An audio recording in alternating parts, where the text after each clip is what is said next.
Saludos cordiales, ¿qué tal? ¿Cómo estás, alumno, alumna? Nos encontramos de vuelta en esta edición número 6 de nuestras clases virtuales de nuestra materia de realidad nacional y regional. En el contexto de la unidad número 5 vamos a estar desarrollando un poquitito lo que son los derechos humanos, y para entender este pasaje quisiera comentarles un poquitito del surgimiento de este cuerpo colegiado que hace muchísimo por las naciones en todo el mundo, que son las Naciones Unidas. 50 naciones se reunieron en San Francisco en el año 1945 y fundaron esta organización de las Naciones Unidas para proteger y promocionar la paz. La Segunda Guerra Mundial, como bien sabemos, había librado violentamente desde 1939 a 1945, y al aproximarse el fin, las ciudades de toda Europa y Asia yacían en ruinas humeantes. Millones de personas sabemos que murieron, millones más quedaron sin hogar o morían de hambre. Las fuerzas rusas se acercaban, rodeando los restos de la resistencia alemana en la bombardeada capital de Alemania, Berlín. En el Pacífico, los infantes de la Marina de Estados Unidos todavía estaban luchando con las fuerzas japonesas atrincheradas en la isla como Okinawa. En abril de 1945, delegados de 50 naciones se reunieron, como mencionamos más arriba, en San Francisco, llenos de optimismo y esperanza. ¿Para qué? La meta era la Conferencia de las Naciones Unidas sobre la Organización Internacional, y era crear un organismo internacional para promover justamente la paz y evitar guerras futuras. Los ideales de la organización se establecieron en el preámbulo del Acta Constitutiva de estas Naciones Unidas, donde mencionaba que estamos decididos a proteger a las generaciones venideras del azote de la guerra, la cual 2 veces en nuestra vida ha producido un sufrimiento incalculable a la humanidad. Es así que justamente tenemos que mencionar la Acta Constitutiva de la nueva Organización de las Naciones Unidas. Entró en vigencia un 24 de octubre de 1945, justamente la fecha en que se celebra cada año como Día de las Naciones Unidas. A partir de la creación de estas Naciones Unidas, se da lo que es la Declaración Universal de los Derechos Humanos en 1948.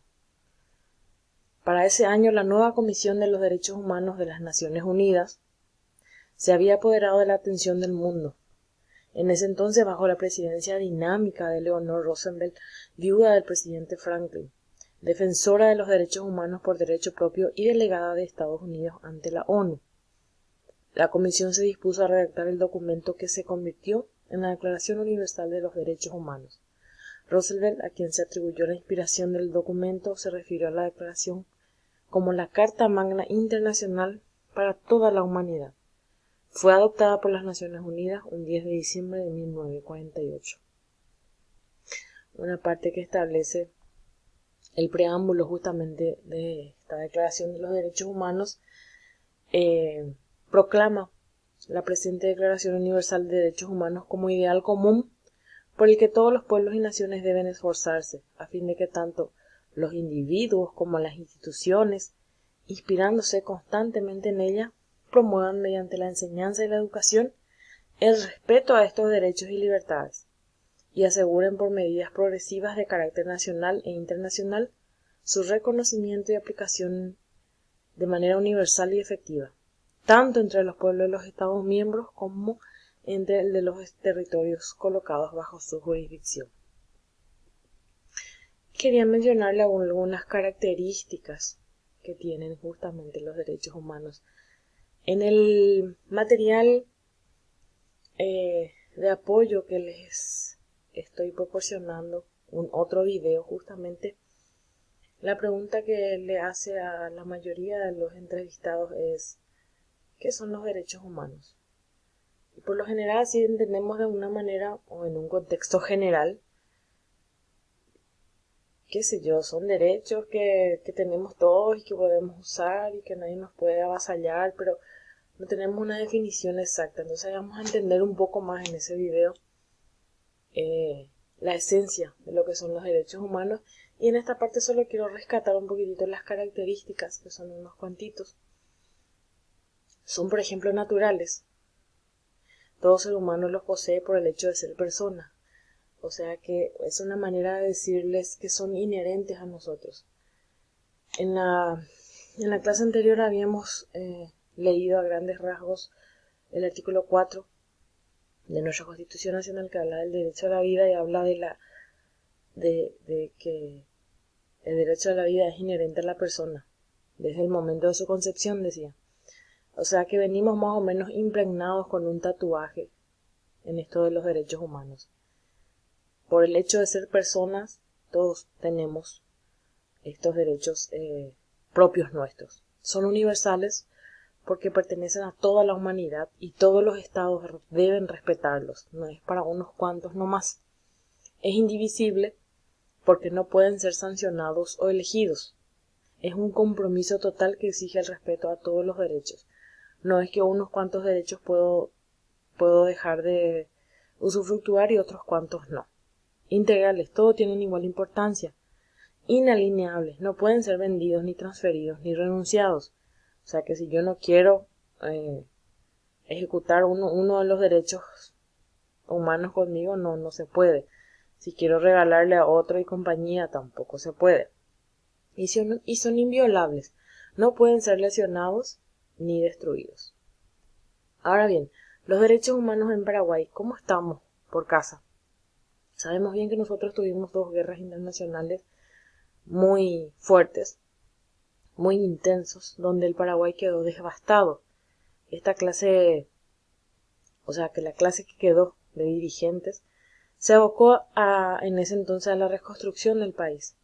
En 1920 aún no teníamos una experiencia social sobre el funcionamiento de una sociedad democrática.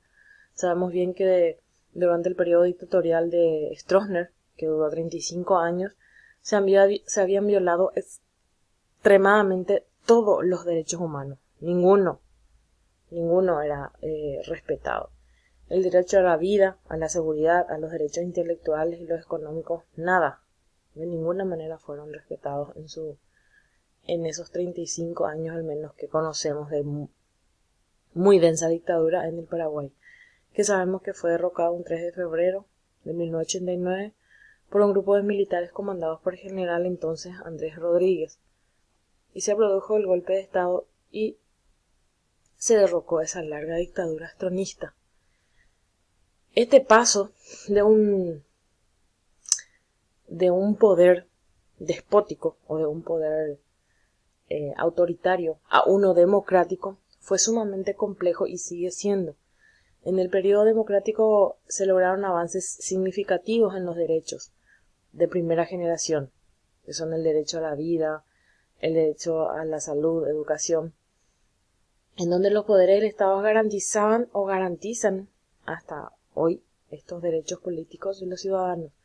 Y los derechos humanos de tercera generación son aún derechos difícilmente respetados en el Paraguay y prácticamente no son considerados como tales, aunque figuren en la Constitución de 1992. Dentro de ese contexto, en la estructura legal del país, de lo que es Paraguay, tenemos leyes y normas nacionales e internacionales que reconocen estos derechos, donde el Paraguay se adhiere o se ratifica, por decirlo así, en otro vocabulario, se adhiere y forma parte de estas normas nacionales e internacionales y donde reconoce estos derechos de todos nosotros los seres humanos integrantes de este país. Está adherido a la Declaración Universal de los Derechos Humanos. Paraguay ha ratificado por ley número 4 de 1992 el Pacto Internacional de Derechos Civiles y Políticos de 1966. Ha también ratificado el Pacto Internacional de Derechos Económicos, Sociales y Culturales por ley número 5. También se ha ratificado en el Pacto de San José de Costa Rica en 1989.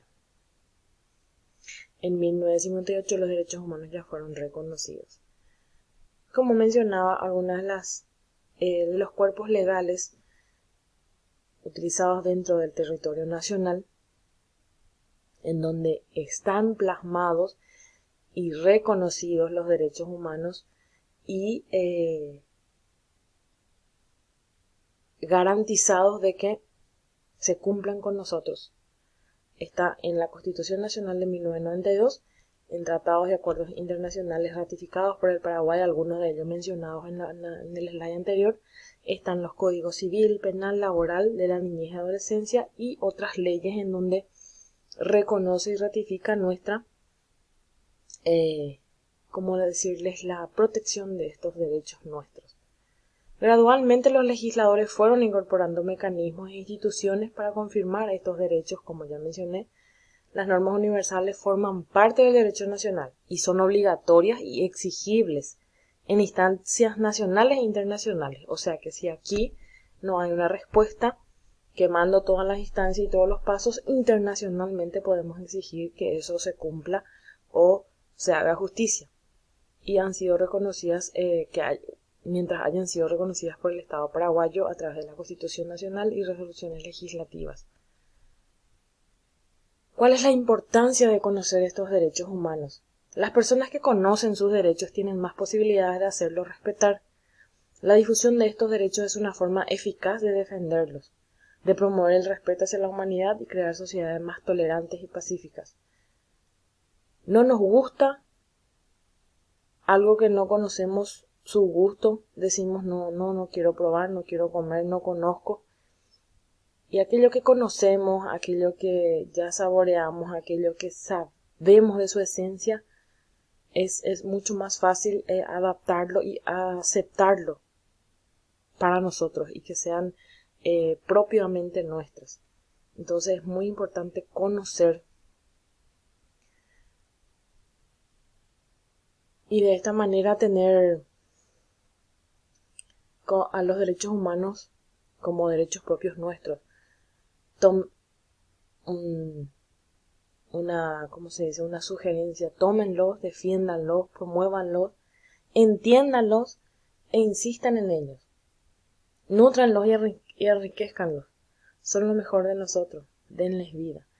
Lo que realmente nos hace seres humanos respetables aquí es justamente conocer estos derechos, y cuando sepamos que no está bien hechas las cosas o que se están avasallando, decir, expresar, manifestar y tener un argumento legal de defensa. Porque si no conocemos es muy difícil defender, es muy difícil argumentar y decir con propiedad: mira, te estás pasando conmigo, o esto no corresponde, esto está prohibido, esto no se hace. Es complicado, no suele ser nuestra realidad, pero intentarlo no cuesta nada. Depende mucho de nosotros, no depende de que el otro cambie, sino que nosotros expresemos y manifestemos. Creo que estamos en tiempos y en épocas de no callarnos y de expresar realmente cuando hay una injusticia dentro de todo lo que conlleva los derechos humanos, y no solamente humanos, los derechos civiles, penales, que de a poco debemos ir conociendo, saboreando y teniendo esa argumentación legal para cuando, ojalá no nos toque, pero por si haya alguna necesidad.